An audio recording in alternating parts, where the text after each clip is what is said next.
Pessoas. Pessoas não significa você, que é cachorro.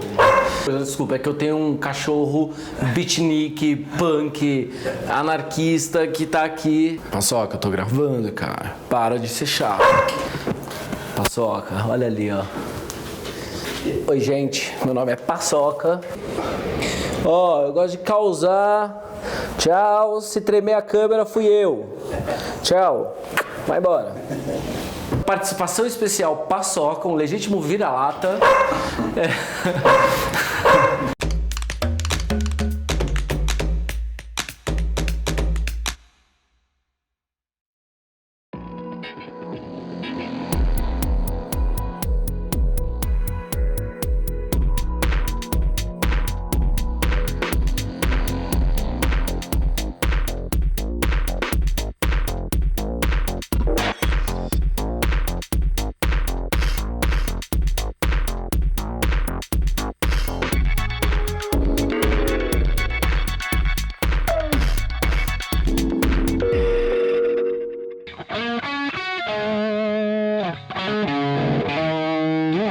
Hoje nós vamos falar sobre contracultura.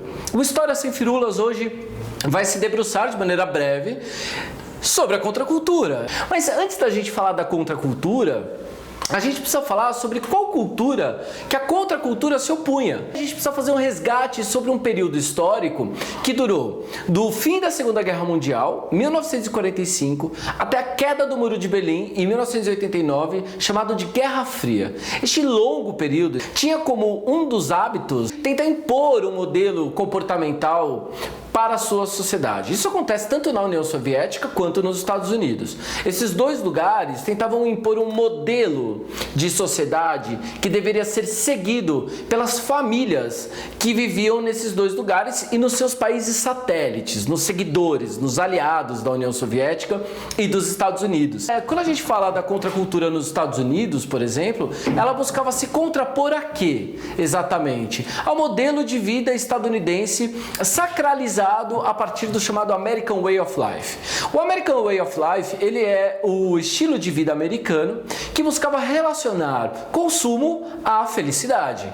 Então, a família, ela se torna o principal alvo das propagandas publicitárias típicas do American Way of Life. Aliás, podemos até arriscar aqui dizer que a era de ouro da publicidade e do marketing tenha sido justamente o período da Guerra Fria, onde se construiu toda uma ideia de universo masculino, feminino e infantil que buscava atender às necessidades econômicas das grandes multinacionais. Esse estilo de vida americano, ele se contrastava ao estilo de vida socialista da União Soviética, onde a sociedade deveria ser nivelada, todos iguais, com as mesmas possibilidades e as mesmas chances. Então nós temos aí dois tipos de cultura que eram impostos por grandes países como os Estados Unidos e a União Soviética e os seus satélites, né? Como nós chamamos aqueles países que estavam sob a influência direta dessas duas culturas. Portanto, a partir dos anos 50 e começo dos anos 60, nós teremos aqui um movimento legitimamente contestatório. Uma das obras mais clássicas é chamada On the Road,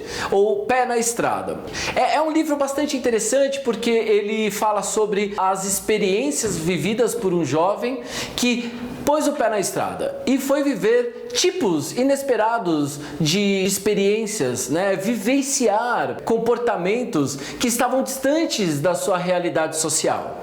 Esse livro ele é importante porque ele vai influenciar toda a geração da chamada contracultura. O movimento beatnik, por exemplo, ele é um movimento dos jovens errantes que vai dar origem aos hippies, que nós conhecemos, né? Os hippies são o movimento da flor contra o fuzil, em uma época em que há uma tensão bastante grande dentro dos Estados Unidos e fora dos Estados Unidos, né? Havia ali uma ameaça de uma guerra nuclear entre as duas superpotências e a guerra do Vietnã, que era uma guerra televisionada. Então, quando começa a guerra do Vietnã, quando nós temos aí o movimento das tensões políticas e econômicas, aliás, tem um documentário dos anos 70 chamado Hearts and Minds, ou Corações e Mentes, que está no YouTube, né? Está na íntegra lá para você assistir e fazer uma relação com esse programa de hoje. Ele conta a história de como que se construiu a partir dos corações e das mentes, né? Como se convenceu as mentes e os corações nos Estados Unidos da Guerra Fria sobre este inimigo chamado comunismo. Esses jovens que nasceram no pós-guerra, a geração conhecida como Baby Boom, devido às altas taxas de natalidade nesses países, né? Esses jovens que são filhos da guerra, quando precisam ir à guerra, contestam a guerra.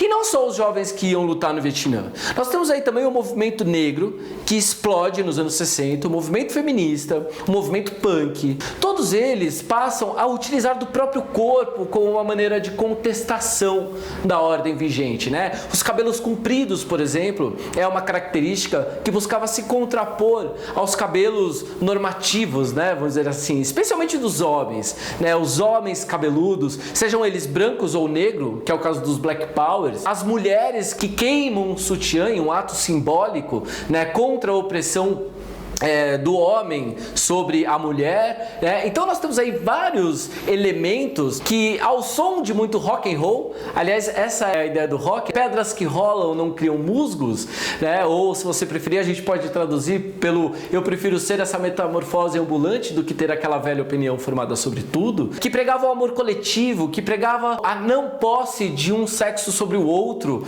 ou seja, a não submissão dos negros contra os brancos. Então nós temos aí vários movimentos que por vezes parece que se perderam ao longo da história. Infelizmente, muitas pessoas acham que a contracultura acabou e que a contracultura não tem um legado. Ao contrário, nós temos ainda o rap, nós temos ainda os grafites nas grandes cidades, em grandes prédios. Quando a gente imagina que a contracultura ficou no passado, ela resistiu e está aí até hoje, né? Todo movimento alternativo, ele é um movimento contracultural. Portanto, essa foi a mensagem de hoje, né?